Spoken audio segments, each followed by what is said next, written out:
Bonjour. Ça fait plaisir d'être. Ça va très bien vous-même. Excellent. Ça fait plaisir d'être avec vous.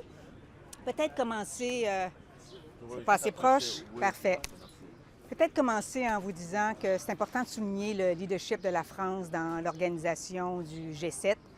Le résultat est profond, l'agenda est chargé, rempli d'éléments communs. Et c'est important de souligner ce leadership-là. So I would just like to say, mention the leadership of France, building a very strong agenda, aligning common interests amongst the members. I wanted to ask in terms of, we had heard on an open mic Prime Minister Carney speaking to 5 other of the G7 leaders saying that on AI, they're hoping to get agreement, but he basically said it sounds like it's going to be a G6 agreement on it. Specifically on AI, is it the US that's the outlier here, and what do you think is the issue? I think that, first of all, AI safety for youth and AI safety for the stability of the system is a common ground for all members.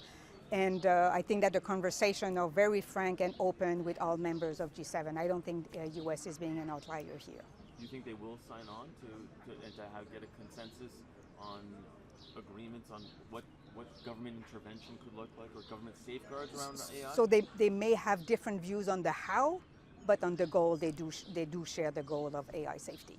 Is it your understanding something's changed on Ukraine? There's talking about Prime Minister's talking about unity of all members on Ukraine.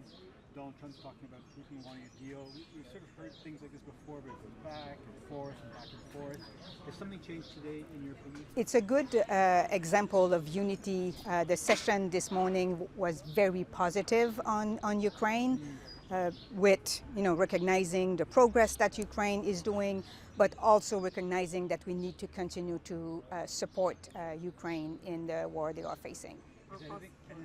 Has anything changed about the United States position? United States remains behind Ukraine and still willing to have a deal for Ukraine, and also that is acceptable for Russia.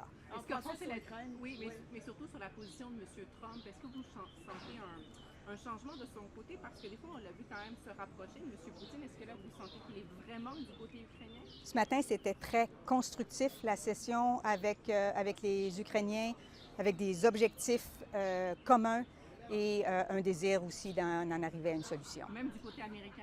Même du côté américain. Qu'est-ce qu'ils disent, les Américains? Est-ce qu'ils sont prêts à... Je n'ai pas plus de commentaires à vous donner, mais les rapports que j'ai, c'est que la conversation était extrêmement positive, avec un plan d'action qui était commun et acceptable pour tous les membres du G7.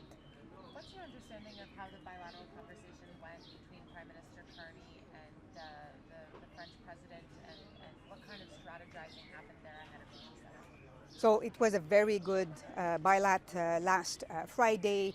We see a momentum, we see a common interest when it comes to AI, critical minerals, energy. So there's a lot of potential. France and Canada, we do enjoy a very strong relationship, but we haven't achieved our full potential.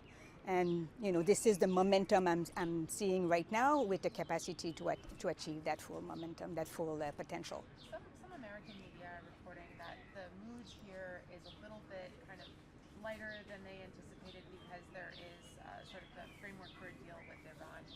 Is that your impression as well? How would you describe the mood here? So first of all, Canada support the deal that U.S. is working with Iran. It's important to say so. And yes, the mood today is really on unity. You talk about the need for sustained support for Ukraine, but I believe France and Canada a couple of weeks back rejected a NATO proposal to spend 0.25% of GDP on Ukraine military funding. So is there a limit to that sustained funding? Well, with the EU Commission, with the other members of the Coalition of the Willing, they are always, work to develop options in order to better support Ukraine. Just to build on that, was there any progress on funding more of Ukraine's budget gap for this year? The EU said they wanted the rest of the G7 to step up. So as you know, the EU has accepted. Vous pouvez regarder ce bord-là. Oui, EU has accepted the loan for Ukraine. So I think this is an important step that we have seen in the recent weeks. But will Canada help with the remaining third? Sorry? Will Canada help with the remaining third? The EU's support is only 2/3 of Ukraine's need. I cannot comment on that. I'm just not aware of that. Est-ce que vous sentez qu'il y a un momentum justement pour relancer les négociations dans le conflit ukrainien après justement l'accord que M. Trump a annoncé du conflit iranien? Est-ce que ça donne un momentum ou est-ce que le fait que tout le monde soit ici au G7, vous sentez qu'il y a un élan pour faire avancer les choses dans le dossier ukrainien? Effectivement qu'il y a un élan, il y a un appétit, il y a une capacité, il y a une volonté de continuer à porter notre intérêt sur le conflit Ukraine-Russia. In English? So there is a lot of willingness to do more and to stay with Ukraine and to address the situation between Ukraine and Russia. Is there that same willingness in Moscow? Like that's the big problem, right? So, but we see progress even on the ground in terms of Ukraine is being more resilient. More needs to be done for sure, and hopefully that will change the momentum with Russia. Pensez-vous qu'il y a un risque que les conflits géopolitiques prennent trop d'espace au G7 et qu'on laisse un peu de côté les discussions commerciales, la révision de la CEOM? Est-ce que c'est des enjeux qui devraient quand même être abordés? Dans l'historique des G7, les enjeux, les crises du moment ont toujours fait l'objet de discussions avec d'autres enjeux comme cette semaine finalement où on peut discuter des enjeux économiques, des enjeux de croissance, des enjeux de l'intelligence artificielle. Donc ça a toujours été le propre du G7 de parler. Il y aura peut-être du progrès sur ces questions-là pendant le G7? Sur l'intelligence artificielle, oui, absolument. Sur les imbalances économiques, effectivement aussi. Just in English, do you see the focus on international conflicts perhaps pushing some of the other priorities Canada might have, such as talking with the U.S. And to sort of advance trade ties or economic ties, as sort of pushing that to the back burner? So there's a strong link between a domestic agenda and a foreign policy agenda. So of course, you know, one influences the others and vice versa. And it is important, and it has been the case for G7 to always look at the crisis, at the international crisis, while also looking at other important files. Are you convinced that Canada is taking domestic files as seriously during the summit? I mean, there's no confirmed meeting at this point between Carney and Trump. Wouldn't that be helpful in advancing some of the more domestic issues? So in terms of the conversation between Carney and Trump, they have never stopped talking to each other, and of course they will talk to each other at the margin of the G7. And it is also important, I think you are aware of that, that Minister LeBlanc and Janice Charette, the lead negotiator, are also on the ground this week. Do you think this summit...